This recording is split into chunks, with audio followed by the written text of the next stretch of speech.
Okay, episode 3 of Mom Wants for Dinner. Let's make some crunch wraps. Of course, I forgot to defrost my ground beef, so I'm going to toss one package in the microwave on the defrost setting. Let's make some chipotle salsa. I'm going to end up using 2 whole tomatoes. You're going to see here there's only 1, but I do go back and add in a second because I realized I forgot to add in 2. A whole chopped onion, jalapeno, 4 chipotles in adobo sauce from the can, and I'm going to add in some garlic cloves. I'm going to spray a layer of olive oil on this, some salt, pepper, and I'm going to toss it in the oven to roast.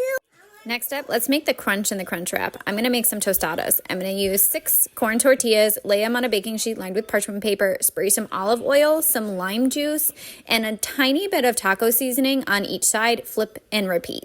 You can use some Doritos to make the crunch. This recipe is really versatile. I stir only once for the roasted veggies. We have to shred some cheese. I shred all of our cheese at home. I don't buy shredded cheese. I buy the big bricks of cheese and then shred it in my food processor using the grater. The trick to shredding cheese is to make sure that your cheese is super, super cold. If this cheese is soft at all, it's going to just turn into mush and it's going to get jammed up in the food processor.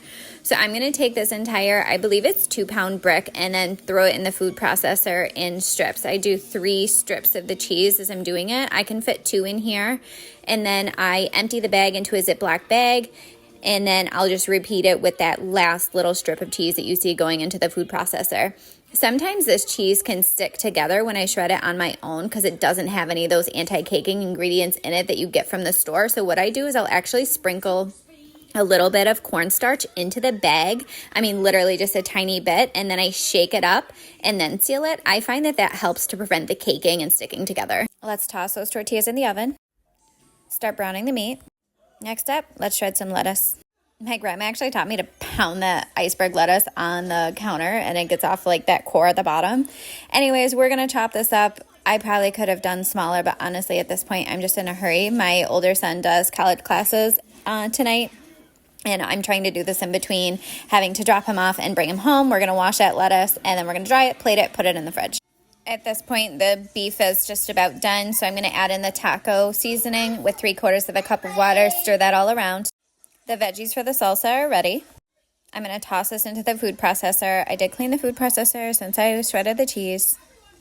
I could have thrown some peaches or corn in here, but we're just keeping it basic right now. We're going to add in some cilantro and lime juice to those veggies that we did. The trick to this is to make sure that you're not liquefying it totally. So I will go back and forth between the pulse button just a couple times and get the consistency that I like. I'm going to add in some honey. If you know me, you know I like my honey. We're going to make it a little bit sweet. And then the last bit, cinnamon. The cinnamon combined with the honey and the heat of the chipotles is just the perfect mix. Look at how beautiful that salsa is. I'm going to pour the salsa in the salsa container and off to the fridge to cool. The ground beef is done, so I'm just going to turn off the heat, put a lid on it. At this point, the tostadas are ready. Look at how crisp and crunchy these are. The salsa is cooled. I wish you could smell this. All right, let's assemble these crunch wraps. I use the really big standard wraps for these. I just find it works easier. I'm going to add a couple spoonfuls of the taco meat, some shredded cheese, and then you're going to top with your tostada. On top of the tostada is where I add my toppings. I personally only use sour cream and lettuce because I don't like to add my salsa in here, and then when I take a bite, it's like dripping out all down my arms.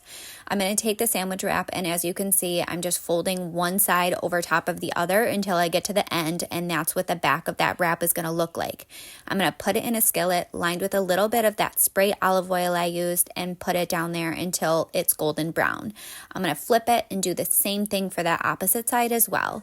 When it's done, you can see both sides are that nice golden brown and crispy on the outside. I'm going to use a couple spoonfuls of that salsa that we made earlier. Some guac. It's not really guac. I just added in some of that salsa with a mashed avocado, sour cream. Dip it, take a bite, and there's your crunch wrap. It is delicious.